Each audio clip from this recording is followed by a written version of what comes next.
Tollywood comedian Sunil తన కెరీర్లో ఒక కీలకమైన నిర్ణయాన్ని తీసుకున్నారు. ఆయన తిరస్కరించిన ఒక సినిమా నానికి బ్లాక్బస్టర్ హిట్గా మారింది. ఈ విషయానికి గురించి తెలుసుకుందాం.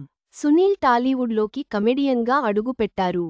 ఎన్నో చిత్రాల్లో సునీల్ తన హాస్యంతో తెలుగు ప్రేక్షకులకు వినోదాన్ని పంచారు.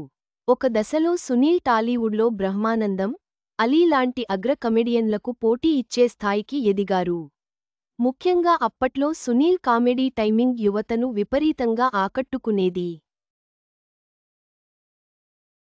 కానీ ఆ తర్వాత సునీల్ హీరోగా టర్న్ తీసుకున్నాడు. కొంతకాలం సునీల్ హీరోగా కూడా రాణించాడు. అందాల రాముడు, మర్యాద రామన్న, పూలరంగడు లాంటి విజయాలు సునీల్కి దక్కాయి.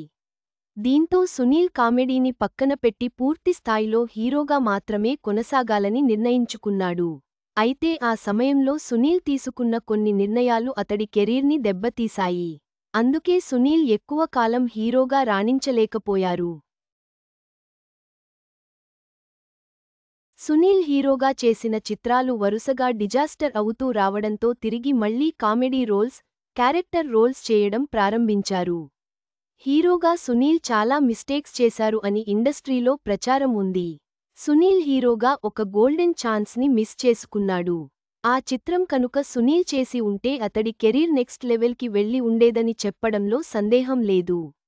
ఇంతకీ సునీల్ మిస్ చేసుకున్న అవకాశం ఏంటంటే భలే భలే మగాడివోయ్ మూవీ. ఈ చిత్ర కథని డైరెక్టర్ మారుతి ముందుగా సునీల్కే చెప్పారట. ఈ విషయాన్ని మారుతి ఓ ఇంటర్వ్యూలో కన్ఫర్మ్ చేశారు. మారుతి మాట్లాడుతూ భలే భలే మగాడివోయ్ చిత్ర స్టోరీ లైన్ అనుకున్నప్పుడు ముందుగా సునీల్కి వెళ్లి చెప్పాను. హీరో పాత్రకి మతిమరుపు ఉంటుంది. దాని చుట్టూ ప్రేమ సన్నివేశాలు, అతడు పడే ఇబ్బందులు ఆధారంగా కథ రెడీ చేస్తున్నానని చెప్పాను. సునీల్కి మతిమరుపు క్యారెక్టర్ నచ్చింది. కానీ ఇందులో లవ్ సీన్స్ వద్దు. యాక్షన్ ఎలిమెంట్స్ బాగా పెట్టమని సునీల్ కోరాడు. ఎందుకంటే ఆ టైంలో సునీల్ యాక్షన్ చిత్రాలు ఎక్కువగా చేస్తున్నాడు.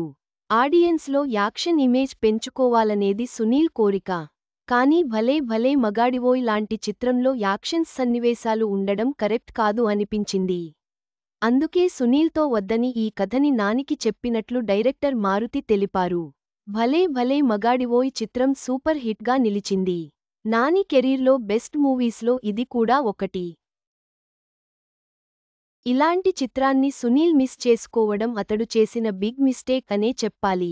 నువ్వే కావాలి చిత్రంతో ఎంట్రీ ఇచ్చిన సునీల్ ఆ తర్వాత చిరునవ్వుతో నువ్వే నువ్వే, నువ్వు నాకు నచ్చావ్, మనసంతా నువ్వే, సొంతం, నువ్వు నేను లాంటి చిత్రాల్లో అద్భుతమైన కామెడీ టైమింగ్తో అదరగొట్టారు. సునీల్ తీసుకున్న నిర్ణయం ఆయన కెరీర్కు తీవ్ర నష్టాన్ని కలిగించింది. భలే భలే మగాడివోయ్ లాంటి సూపర్ హిట్ సినిమాను కోల్పోవడం ఆయనకు ఎంతో నష్టం.